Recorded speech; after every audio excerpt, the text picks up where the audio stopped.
Number 3 سورۃ آل عمران آیت number 192 تفسیر۔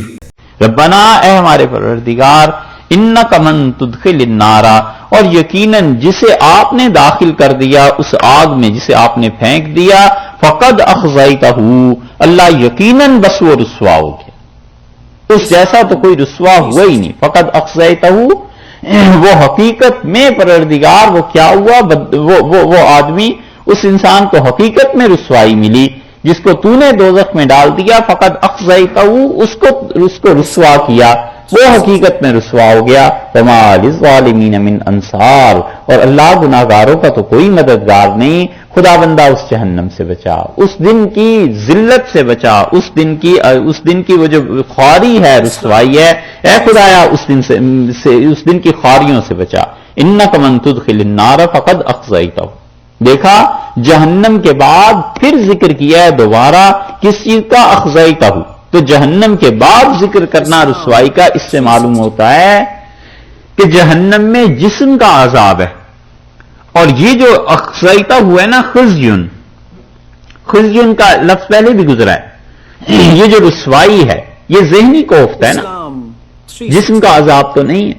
تو یہ ذہنی کوفت کی چیزیں، یہ جسم کی جو سزا ہے اس سے بھی بڑی چیز ہے۔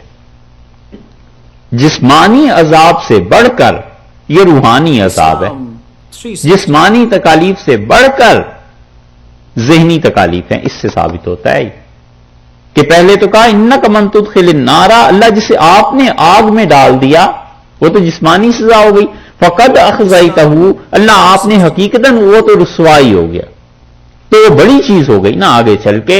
تو اس سے معلوم ہوتا ہے کہ وہ گناہ اور وہ حرکتیں جو جسم سے تعلق رکھتی ہیں اس سے کہیں زیادہ ذہن اور فکر کی جو چیزیں ہیں نا، یہ خراب کرنے والی اور رسوا کن ہیں، اور اسی لیے کسی کو بھی ذہنی کوفت میں مبتلا نہیں کرنا چاہیے، کبھی کسی کو ذہنی کوفت میں مبتلا نہیں کرنا چاہیے۔ اگر کوئی بات ایسی پتہ چل جائے کہ کسی کو بتاؤ، رات اسے نیند نہیں آتی، کوشش کرے آدمی رات کی بجائے اگلی صبح کو خبر دے، اگر کوئی نقصان نہیں ہو رہا اس کا تو اگلی صبح کو خبر دے۔ جتنے لوگ آرام ذہنی سکون کے ساتھ جی سکیں لوگوں کے لیے کام کرنا چاہیے، نہ لوگوں کو ذہنی پریشانی میں مبتلا کرے۔ یہ بہت بڑا گناہ ہے، بہت بڑا گناہ ہے۔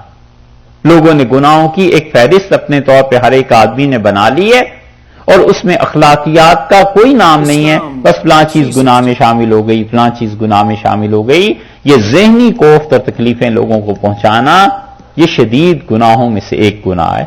اس کی ایک مثال دیں، مثلا شراب پینے کو بہت بڑا گناہ سمجھتے ہیں، ہے بھی کوئی اس میں مبالغہ کی بات تھوڑی، الیاذ باللہ یقیناً گناہ ہے، کبیرہ ہے۔ لیکن اس کے مقابلے میں کہیں گئے، فلش کو واش روم کو یوز کیا اور بغیر فلش کیے باہر آ گئے۔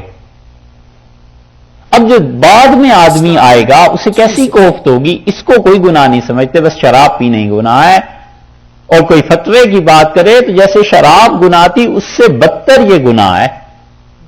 وجہ اس کی یہ ہے کہ شراب پی لی تو اپنی ذات کو نقصان دیا نا، یہ تو ان لوگوں کو تکلیف دے رہا ہے جو بعد میں آئیں گے۔ کبھی بھی اپنے کسی قول فعل عمل سے لوگوں کے ذہن کو نہ کرے، لوگوں کو اطمینان سے رہنے دے، جینے کا موقع ہونا چاہیے لوگوں کے لیے تاکہ وہ اللہ کی عبادت کریں، اللہ کے ساتھ ان کا تعلق جڑا رہے۔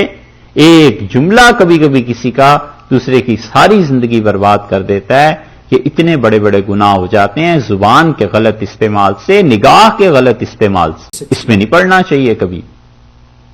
جہاز میں سفر کرتے ہیں، کئی بار ایسی مصیبت ہو جاتی ہے، ایسی دشواری ہو جاتی ہے کہ 400 مسافر ہیں اور 2 آدمیوں نے اس جہاز کا ایسا حال برا کر دیا واش رومز کا، اب باقی جو ہیں وہ 390 اور جتنے بھی لوگ ہیں وہ پریشانی میں ہے کہ کیا کریں۔ اور اس سے بھی زیادہ آفت تو حج کی فلائٹس میں کبھی کبھی ہو جاتی ہے۔ انٹرنیشنل فلائٹس میں بعض لوگ ہوتے ہیں وہ ڈھیلے جو ہوتے ہیں نا وہ اپنی جیب میں رکھ لیتے ہیں، جہاز میں جا کے اب ڈھیلے استعمال کر رہے ہیں۔ اب بھلا کوئی اس سے پوچھے کہ کیا کر رہے ہو، سارا فلش سسٹم ان کا بیڑا غرق ہو گیا اور 8 گھنٹے کی فلائٹ ہے، لوگ پریشان۔ وضو کرنا ہے تو ٹھیک اس طرح کرنا ہے کہ وہاں پانی کی نکاسی کا تو کوئی ہے نہیں نا بندوبست، کہ وہ پانی باہر آئے اور جو باہر ہیں جو بھی غیر مسلم ہیں وہ دیکھیں اور وہ سوچیں کہ پتہ نہیں یہ کیا کر رہا ہے، اور پھر آخر بیچارے وہ جا کر اس کو صاف کریں گے اور وہ ٹیشو پیپرز لے جا کے اور اس نے نماز پڑھنی ہے ابھی تو صرف وضو ہی کا مرحلہ ہے نا، نماز بھی ابھی باقی ہے. تو یہ سب چیزیں کیا ہیں؟ لوگوں کو تکلیف میں پہنچانے کی، اور بغیر وجہ کے کافر کو تکلیف دینا بھی تو حرام ہے. ایسی حرکت کرے ہی کیوں جس سے مجموعی طور پر مسلمانوں کا غلط اثر پڑے، اسلام کا غلط اثر پڑے. اور داڑھی اگر رکھی ہوئی ہو تو پھر تو 1000 بار ان کاموں سے بچنا چاہیے. لوگ دیکھ کے کہتے ہیں اچھا یہ دیندار لوگ پھر ایسے ہی ہوتے ہیں، دیکھ لو پھر مسلمان علیہ باللہ ایسے ہوتے ہیں. کچھ تو انہیں بھی ہوتی ہے چڑ ان چیزوں سے، لیکن کچھ حرکتیں ادھر سے بھی ہوتی ہیں، دونوں طرف سے. اس لیے کبھی بھی ذہنی کوفت کا باعث نہیں بننا چاہیے. یہاں پر دیکھا ہے انک من تدخل النار، اور اللہ جسے آپ نے داخل کر دیا جہنم میں، فقد اخزیتہ، وہ تو حقیقت میں رسوا ہوگی. وما للظالمین من انصار، اور اللہ ظالموں کا کوئی مددگار نہیں. ظالموں سے مراد کافر ہیں یہاں، اور خدا بندہ کافروں کا تو کوئی مددگار نہیں.